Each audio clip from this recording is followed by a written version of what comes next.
বন্ধুরা, আশা করি আপনারা সবাই ভালো আছেন। তো বন্ধুরা, আপনারা জানেন যে বর্তমান সময়ে ফেসবুকে কাজ করা খুব ভাইরাল হয়ে গেছে। কম বেশি এখন কিন্তু সবাই ফেসবুক পেজে বা ফেসবুকে কাজ করে। কিন্তু বন্ধুরা, আপনারা কি জানেন আপনারা যে পেজটাতে বা যে প্রোফাইলটাতে যে কাজ করতেছেন সেটা আপনার মনিটাইজ পাবে কিনা, এটা ঠিক আছে কিনা, সেটা কিভাবে চেক করবেন যে আপনার ফেসবুক পেজটা দিয়ে আপনি ইনকাম করতে পারবেন কিনা। এজন্য বন্ধুরা, আপনারা যে পেজে আছেন সেই পেজে লগ ইন করে নেবেন।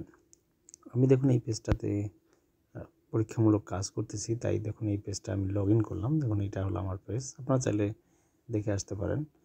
যাওয়ার পর বন্ধুরা, আপনারা যা করবেন, এখানে আসার পর জাস্ট প্রফেশনাল ড্যাশবোর্ড নামে যে একটা অপশন আছে, এখানে আপনারা ক্লিক করবেন। ক্লিক করার পর একজনের ড্যাশবোর্ডে এক এক জিনিস দেখালেও মেইন যেটা কাজ, আমরা সেই কাজটাতে আমাদের যেতে হবে।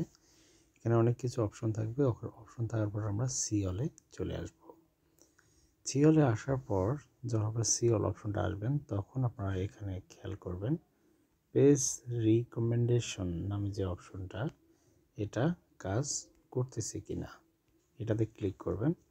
ক্লিক করে যখন দেখবেন এটা পেজ রিকমেন্ডেবল দেখাবে, তখন মানে এটা পেজটা আপনার ঠিক আছে। তারপর আপনাকে দেখতে হবে পেজ স্ট্যাটাস। পেজ স্ট্যাটাসে আসার পর যখন আপনি দেখবেন এখানে লেখা থাকবে good news, no violation to show, মানে আপনি এই পেজটাতে যদি ঠিকমতো কাজ করেন তাহলে আপনি এটা মনিটাইজ পেতে পারেন। আর কি, স্বাভাবিকভাবে আপনার কোনো ধরনের সমস্যা হবে না। আপনি সুন্দর করে পেজটাতে কাজ করলে কিন্তু আপনি ইনকাম করা শুরু করতে পারবেন। তা বন্ধুরা, আপনারাও চাইলে আপনাদের পেজগুলো এইভাবে চেক করে দেখতে পারেন। আর বন্ধুরা, ভিডিওটি আপনাদের কেমন লাগলো, ভিডিওটি আপনাদের কোনো যদি উপকারে এসে থাকে তাহলে অবশ্যই ভিডিওতে একটি লাইক দেবেন এবং আমাদেরকে কমেন্টস করে জানাবেন। আজকে এখানেই, ধন্যবাদ সবাইকে।